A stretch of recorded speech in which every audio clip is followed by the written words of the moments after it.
Have you decided you're definitely going to send National Guard troops to Chicago? I didn't say when, but the answer is, look, Chicago's very interesting because I watched Pritzker get up and say we don't need help, we're safe. But 2 weeks ago, they had 6 people murdered, and they had 24 people hit by bullets. Last week, as you know, it was 7 people, 24 people hit, and 7 people died. And then over the last 2 days, that was the crown jewel. They had, I guess, 9 or 10 killed, and 50 hit with bullets. And you have this governor get up, who's a terrible governor. Probably he and Gavin Newsom would be probably the 2 worst and most naive. They're naive. Either they're naive or they're very untruthful. And he'll say, we don't want any protection. We don't need. So in the last 3 weeks, he's lost almost 20 people killed. There's no place in the world, including you can go to Afghanistan, you can go to places that you would think of. They don't even come close to this. Chicago is a hellhole right now. Baltimore is a hellhole right now. Parts of Los Angeles are terrible. If we didn't put out the fires, and I mean the other fires, the bullet fires, they didn't do a good job with, they should have had the water coming down, like I said. You know, we had to release the water. We had to go in and release the water to LA. It's so badly run. But if I didn't send the National Guard into Los Angeles, I would be making an announcement today. I'd be talking about Huntsville, and I'd simultaneously be saying, by the way, the Olympics is not coming to Los Angeles. If we didn't do that, and even the sheriff, the top law enforcement person in Los Angeles said, we could not have handled it without them. So that's what he said. Did you make your mind up on Chicago, though? Well, we're going in. I didn't say when. We're going in. When you lose, look, I have an obligation. This isn't a political thing. I have an obligation. When we lose, when 20 people are killed over the last 2.5 weeks, and 75 are shot with bullets. So let me tell you a little story about a place called D.C., District of Columbia, right here where we are. It's now a safe zone. We have no crime. It's in such great shape. You can go and actually walk with your children, your wife, your husband. You can walk right down the middle of the street. You're not going to be shot, Peter. You're safe. Everyone likes you anyway. They probably wouldn't do it. But it's so dangerous. And there are people in this audience you've suffered greatly. There are people in this audience that have been mugged and hurt badly, and they don't want to talk about it. Maybe you were very brave in talking about it. You made quite an impression on a lot of people. I appreciate it. But there were other people in this room that have been hurt very badly just walking down the street in D.C. Washington, D.C. is a safe zone right now. It's a safe city. The restaurants are open. They're booming. You can't get a restaurant. New restaurants are announcing that they're going to be open. This took place in 12 days. Now it's 15 days, but 3 days ago it became what's known as a safe zone. It's a safe city. And this city was really bad, really, really bad. We took 1,600 people out, hardcore criminals that will not be coming back anytime soon. And we're very proud of it. You know, to have our nation's capital lose every week. You know, it was like years, many years, where every single week somebody was killed for many, many, many consecutive weeks. This went on for years. And then we had, last week it was announced that nobody was killed last week. And I made that announcement in front of a very distinguished leader of a country.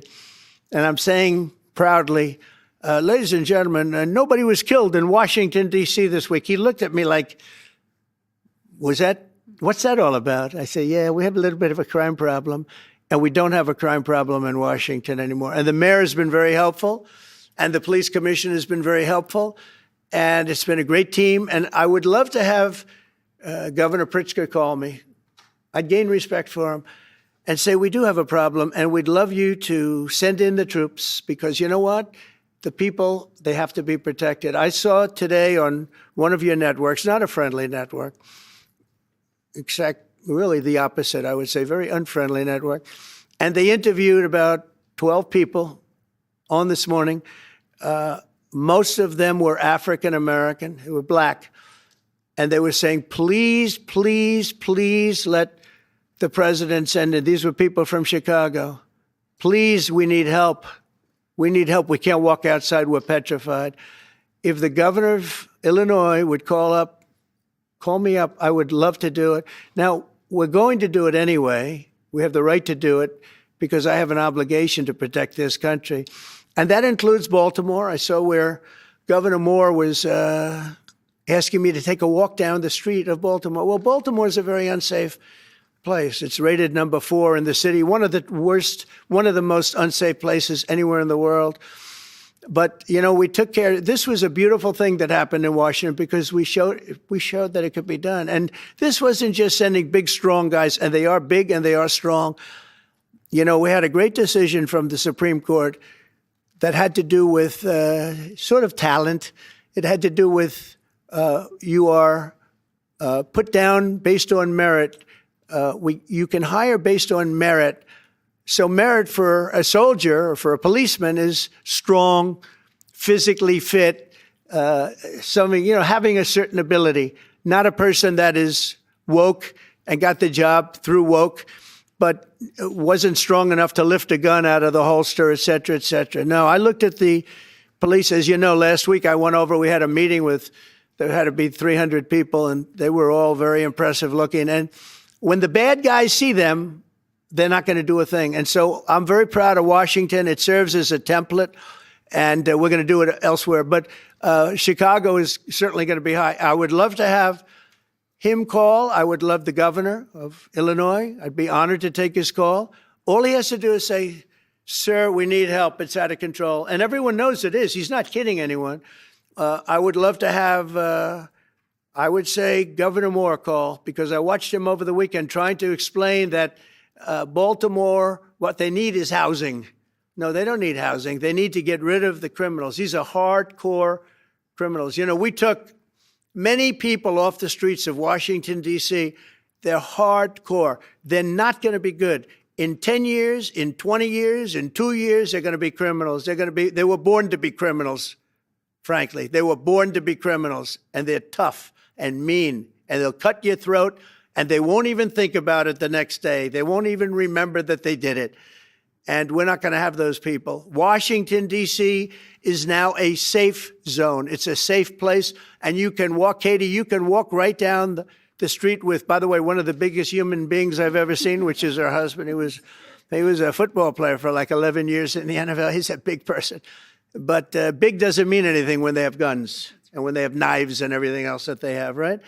But you can walk right down the street, even by yourself, and you're totally safe. Washington, D.C. is a great thing. Yes, ma'am, please. Mr. President, as you're calling on Democratic leaders across the country to work with you on crime, do you see your efforts here in D.C., including, for example, working with Mayor Bowser here as a model for bringing more bipartisanship in matters not only with crime, but also issues that matter to everyday American people's lives? So Mayor Bowser's been great.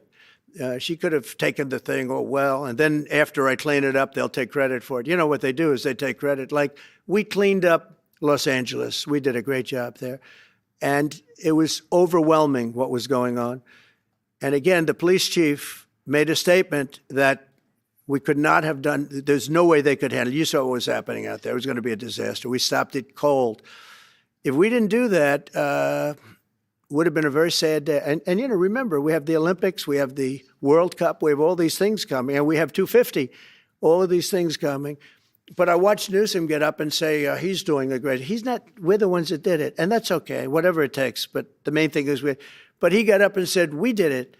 Well, he didn't want us there, and he's going to need us again because it's starting to form again. I see it. It's starting to form again. We have to maintain. It's like maintenance on an airplane. You can buy it, but you have to maintain it. And if you don't maintain it, a good plane becomes very unsafe very quickly. So it's an honor to do it. A lot of presidents wouldn't do what I'm doing. I don't need this heat. But when I watched television last night and I'm watching the news and I see that 9 people were killed in Chicago and 54 were badly wounded with bullets, I say, that's not this country. We have to do something. And I do say this, I say this very much. I'm not speaking to anybody but them right now. I would love to receive calls from governors and mayors saying they need help. We'll help them. We have a lot of people. We have a great force. We have a great military force. You know, Pete will tell you that when I was running for office, and this was a big headline, I think, you know, probably got me a couple of votes, but you couldn't sign people in the military. Nobody wanted to join the military, the Army, Air Force, the Navy, Marines, Space Force, Coast Guard. We never forget Coast Guard because they've done such a great job. Never. But nobody wanted to join any of them. We were way below what we wanted. Every single one. The closest was the Marines, whatever that is. You'll explain that to me. But the closest was the Marines. But every service was way down, way down. And then I got elected, and our country is the hottest country anywhere in the world right now.